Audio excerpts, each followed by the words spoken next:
Entenda como a construção de uma usina de dessalinização no Ceará pode deixar o Brasil inteiro sem internet. Este é o Visão Libertária, sua fonte de informações descentralizadas e distribuídas. As tecnologias têm avançado com grande velocidade nos últimos tempos. Porém, por mais que expressões como dados na nuvem e Wi-Fi sejam mais do que populares, a maioria dos dados de internet são mesmo transmitidos entre os diversos países por meios físicos, os famosos cabos de fibra ótica. São mais de 360 cabos espalhados ao redor do mundo, totalizando mais de 800 mil quilômetros de linhas de transmissão. Esses enormes cabos atravessam os oceanos, principalmente o Atlântico, para ligar os diversos continentes. Por mais rudimentar que a conexão entre países tão distantes por meio de simples cabos possa parecer, a verdade é que esse método tem muitas vantagens em relação às outras opções. Por meio das linhas de fibra ótica, mais dados podem ser transmitidos em altíssimas velocidades, próximas às da luz. Ou seja, as informações podem circular no planeta com um atraso quase desprezível. Além disso, esse meio de transmissão de dados é mais barato, mais estável e também mais seguro, o que é incrível, já que estamos falando de cabos submersos na água salgada.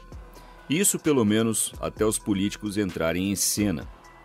Poucos exemplos ilustram tão claramente o problema da intervenção estatal quanto o caso da Praia do Futuro, em Fortaleza, evidenciando questões como a transmissão de dados por cabos de fibra ótica. Essa localidade brasileira foi escolhida como ponto de chegada dos cabos de internet vindos da Europa, justamente por ser o ponto mais próximo do velho continente. Após chegar à Praia do Futuro, outros cabos são distribuídos para o restante do Brasil e também para partes da América Latina. Ou seja, se algo der ruim ali, então todo o subcontinente sul-americano corre o risco de ficar sem internet ou com acesso muito lento. Até aí, tudo bem. O grande problema começou quando a Companhia de Água e Esgoto do Ceará, CAGES, resolveu iniciar estudos para construir uma usina para tornar a água do mar potável, com vistas a fornecer água para o Ceará. Em tese, essa usina, a ser finalizada até 2026, atenderia 720 mil pessoas na capital cearense. Tudo isso ao custo de 3 bilhões de reais. A empresa que venceu a licitação para tocar a obra é a SPE Águas de Fortaleza, que conseguiu a aprovação de seu projeto por parte da citada CAGES. Uma rápida pergunta. Você, assim como eu, acha que o nome da empresa estatal ficaria melhor se fosse CAGAS? Acontece que o projeto dessa usina prevê a construção de uma estrutura no fundo do mar, justamente por onde passam os tais cabos de fibra ótica vindos da Europa. Na verdade, o projeto original apresentado pela empresa previa a instalação das tubulações da usina a meros 40 metros dos cabos. Isso, por óbvio, é uma grande cagada. Ainda assim, o projeto de construção da usina foi aprovado pela Superintendência do Patrimônio da União do Ceará, no último dia 20. Ou seja, mãos à obra, dinheiro circulando, teremos nossa usina. Na contramão das autoridades cearenses, porém, a Anatel, a estatal brasileira responsável por lidar com assuntos relacionados às telecomunicações, recomendou que a obra não fosse feita, pelo menos não naquele local. A agência regulatória fez várias recomendações para a CAGES, por exemplo, recomendando o aumento da distância entre as tubulações e os cabos de internet para 567 metros. E se você quer saber por que a Anatel recomendou essa distância picadinha e não um valor arredondado, problema seu, o Estado não lhe deve explicação. De qualquer forma, essa recomendação específica foi atacada. Porém, outras 11 recomendações emitidas pelo Comitê Internacional de Proteção de Cabos, e sim, isso existe, foram ignoradas até o momento. Segundo o relatório da Anatel, o projeto apresentado pela SPE não leva em conta, abre aspas, as possibilidades de influência dos dutos marítimos da usina, que despejam os dejetos em maior concentração de sal ao mar após o processo de dessalinização no leito marinho. Fecha aspas. A CAGES, por sua vez, se defendeu das acusações. Segundo a estatal cearense, a obra em questão, abre aspas, não apresenta nenhum risco ao funcionamento dos cabos submarinos localizados na Praia do Futuro, fecha aspas. Agora, temos um impasse que vai ser resolvido, é claro, pelo órgão estatal que tiver mais poder. O próximo passo, de qualquer forma, é a liberação pela Superintendência Estadual do Meio Ambiente do Ceará, para que a SPE possa seguir com o seu grandioso projeto. Esse caso demonstra, de forma inequívoca, como o governo funciona de forma maravilhosamente eficiente. Só que não. O que estamos vendo na prática é um órgão estatal contrariando o outro. Acontece que esse caso está longe de ser um evento isolado. Na verdade, essa é a regra na maior parte das vezes. E a coisa é bastante simples de se entender. Por mais que pareça, o Estado não é totalmente centralizado, pelo menos não em seu funcionamento interno. Ele é composto por uma série de interesses individuais, ou seja, cada um puxa a sardinha para o seu lado. Esse ponto explica muito bem, inclusive, por que o aparato estatal é tão ineficiente. É que ninguém ali quer realmente resolver problemas. Eles só querem safar o seu próprio lado ou então aumentar o seu poder e importância. Mas esse não é o único problema no caso da usina da Praia do Futuro. Essa querela também demonstra, de forma bastante clara, como os órgãos de controle estatais não servem para absolutamente nada. Ou melhor, eles servem apenas para encher o saco das pessoas. Como os jogadores famosos que querem construir em áreas ditas de preservação ambiental.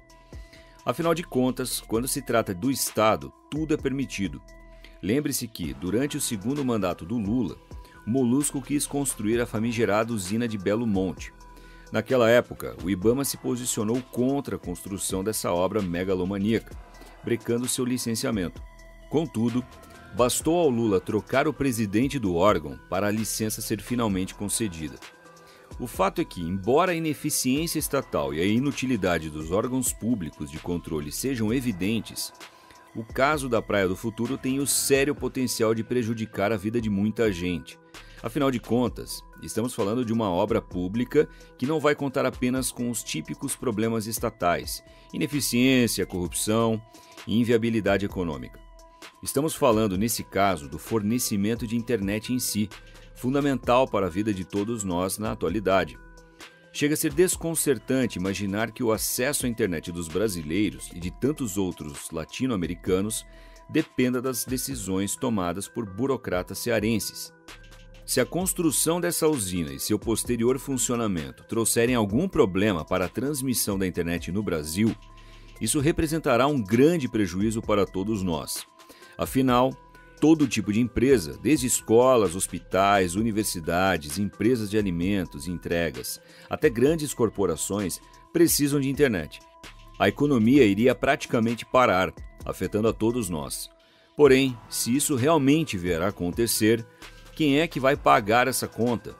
Pois é, nesse caso, ninguém vai ser responsabilizado. Será tudo um mero acidente. Afinal de contas, estamos no Brasil. O país em que mesmo o rompimento de uma barragem com centenas de vítimas e com graves prejuízos ambientais não é tratado como um crime.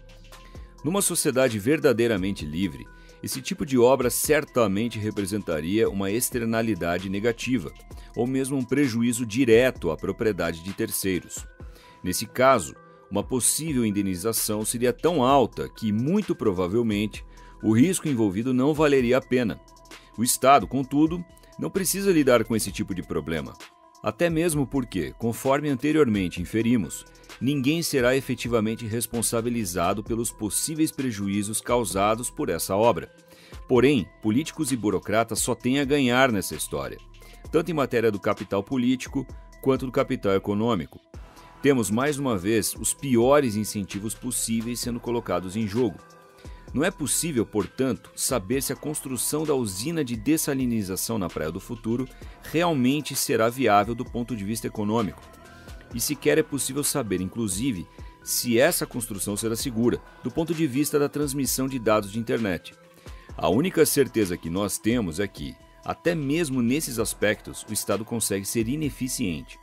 Talvez, se os responsáveis por determinar o trajeto percorrido pelos cabos de fibra ótica conhecessem os políticos cearenses, eles tivessem escolhido outro ponto de chegada para esses importantes condutores. Agora, a internet do Brasil e de parte da América Latina está nas mãos desses supercompetentes burocratas estatais. Como diria o saudoso príncipe suíço, que Deus tenha misericórdia desta nação. Obrigado por sua audiência. Este artigo foi escrito por Quinta Essência, revisado por historiador libertário e narrado por Lorde Calígula.